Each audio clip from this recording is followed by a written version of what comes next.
హైదరాబాద్లోని బేగంపేటలో wings India ప్రదర్శనలో అధునాతన విమానాలు కొలువుదీరాయి.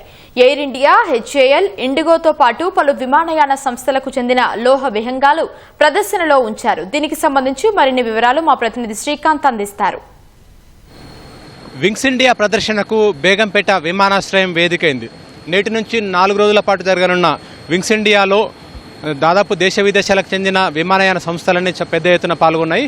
ఇక్కడ 131 పైగా స్టాల్స్ ఏర్పాటు చేశారు. ఈ స్టాళ్లలో విమానయాన రంగానికి సంబంధించిన అంకుర పరిశ్రమలతో పాటు నిపుణులు పలు స్టాల్ కూడా ఏర్పాటు చేశారు. దేశంలో విమానయాన రంగానికి ఎంతో విస్తృత అవకాశాలున్నాయి. ప్రస్తుతం దేశీయంగా ప్రయాణించే ప్రయాణికుల సంఖ్య విషయంలో ప్రపంచవ్యాప్తంగా మన భారతదేశం 3వ స్థానంలో ఉంది. ఇంకా ఈ రంగంలో ఎన్నో అవకాశాలున్నాయి. ఆ రంగాలన్నింటినీ అందిపుచ్చుకునే విధంగా కూడా ఇక్కడ ఎన్నో అవకాశాలను వాటిని అందిపుచ్చుకునే విధంగా పెట్టుబడిదారులను ఆకర్షించడంతో పాటు అంకుర పరిశ్రమలను ప్రోత్సహించే విధంగా కూడా ఇక్కడ వింగ్స్ ఇండియా ప్రదర్శన కొనసాగుతుంది.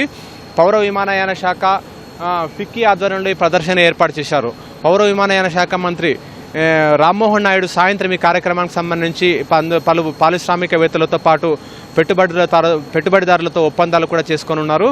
ఇక్కడ ఈ అంటే అధునాతన విమానాలు కూడా ఇక్కడ ఏర్పాటు చేశాడు. యుద్ధ రంగంతో పాటు ప్రయాణికులకు సంబంధించిన విమానాలు ఇక్కడ చాలా ఏర్పాటు చేశారు. ఇక్కడ హిందుస్థాన్ ఏరోనాటికల్ లిమిటెడ్ సంబంధించిన కొత్త సంబంధించిన అంటే రష్యాతో ఒప్పందం చేసుకుని ఆ మేరకు హిందుస్థాన్ ఏరోనాటికల్ లిమిటెడ్ రూపొందిస్తున్న దాదాపు 80 మంది ప్రయాణికులు ప్రయాణించే విమానం. ఈ విధంగా చిన్న విమానాలు, ప్రయాణికులను అత్యవసరంగా చేరవేసే విమానాలు, ఎయిర్ అంబులెన్స్, ఈ విధంగా చాలా విమానాలు ఉన్నాయి.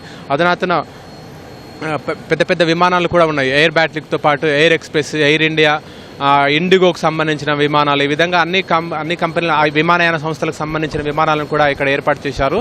వీటికి సంబంధించి మొత్తం ప్రదర్శన కొనసాగుతుంది. ఇక్కడ దాదాపు ఈ ఉడాన్ పథకం కింద రాష్ట్రంలోని 29 రాష్ట్రాలు, దేశంలోని 29 రాష్ట్రాల్లో కూడా విమాన కేంద్రాలు కూడా ఏర్పాటు చేశారు. ఈ విధంగా విమానాశ్రయాలు ఏర్పాటు చేయడం వల్ల ఒక ప్రాంతం నుంచి ఇంకో ప్రాంతానికి సులభంగా ప్రయాణించే విషయం. ఎందుకంటే ఇప్పుడు ప్రయాణకు సులభంగా అంటే తొందరగా గమ్యస్థానాలను చేరుకోవాలనే ఉద్దేశంతో చాలామంది వ్యయ ప్రయాసాలకు వచ్చైనా సరే వెంటనే విమానయానాన్ని ఎంచుకుంటున్నారు. ఎందుకంటే సులభంగా తొందరగా గమ్యస్థానానికి వెళ్ళొచ్చు అనే ఉద్దేశంతో ఈ విధంగా విమాన ప్రయాణం పైన చాలామంది ఆసక్తి చూపుతున్నారు. దీన్ని దృష్టిలో ఉంచుకొని చాలా విమానయాన సంస్థలు సర్వీసులను కూడా పెంచాయి. ఇంకా చాలా అవకాశాలు ఉన్నాయి. ఆ అవకాశాలన్నింటినీ ఇక్కడ ప్రస్ఫుటించే విధంగా కూడా, ఎందుకంటే రాబోయే రోజుల్లో విమానయాన రంగానికి ఎలాంటి అవకాశాలు ఉంటాయని తెలియజెప్పడంతో పాటు అందులో పెట్టుబడులు పెడితే ఏ విధంగా ఉంటుందని చెప్పడానికి కూడా ఈ వింగ్స్ ఇండియా ప్రదర్శన ఉపయోగపడుతుంది. అంతేకాకుండా వాణిజ్య పరంగా కూడా ఇప్పటికే ఎన్నో మిలియన్ మెట్రిక్ టన్నుల సరుకు రవాణా కూడా జరుగుతుంది. దీనికి సంబంధించి ఇంకా ఎన్నో అవకాశాలు ఉన్నాయని చెప్పడానికి కూడా ఇక్కడ ఈ ప్రదర్శనలో కూడా తగిన ఏర్పాటు కూడా చేస్తున్నారు. ఇక్కడ పారిశ్రామికవేత్తలు పలు ఒప్పందాలు కూడా చేసుకొని ఉన్నారు. అంతేకాకుండా ఇక్కడున్న విస్తృత అవకాశాల గురించి నిపుణులు కూడా ఈ సందర్భంగా కూడా చర్చలు కూడా ఏర్పాటు చేశారు. నిపుణులు వాళ్ళ రంగానికి సంబంధించి అంటే విమానయాన రంగంలో ఎలాంటి అవకాశాలు ఉన్నాయి దానికి సంబంధించి కూడా ఈ చర్చల సందర్భంగా వివరిస్తారు. కేవలం దేశీయంగానే కాకుండా విదేశీ నిపుణులు కూడా ఇక్కడ పాల్గొంటున్నారు. వాళ్ళందరూ కూడా ఇక్కడ ఏర్పాటు చేసిన స్టాల్స్, ఇక్కడున్న అంకుర పరిశ్రమలకు సంబంధించిన వివరాలు తెలుసుకొని అవసరమైతే ఆయా అంకుర పరిశ్రమలను ప్రోత్సహించే విధంగా కూడా ఎంఓయూలు కూడా జరగనున్నాయి.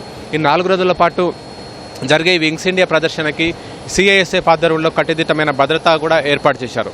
ఎందుకంటే దేశ విదేశాలకు సంబంధించిన నిపుణులు, పారిశ్రామికవేత్తలు వస్తున్నారు కాబట్టి వాళ్ళందరినీ దృష్టిలో పెట్టుకొని ఇక్కడ సరైన భద్రతా చర్యలు కూడా ఏర్పాటు చేశారు. కెమెరా పర్సన్ బాలాజీతో శ్రీకాంత్, ఈటీవీ న్యూస్, హైదరాబాద్.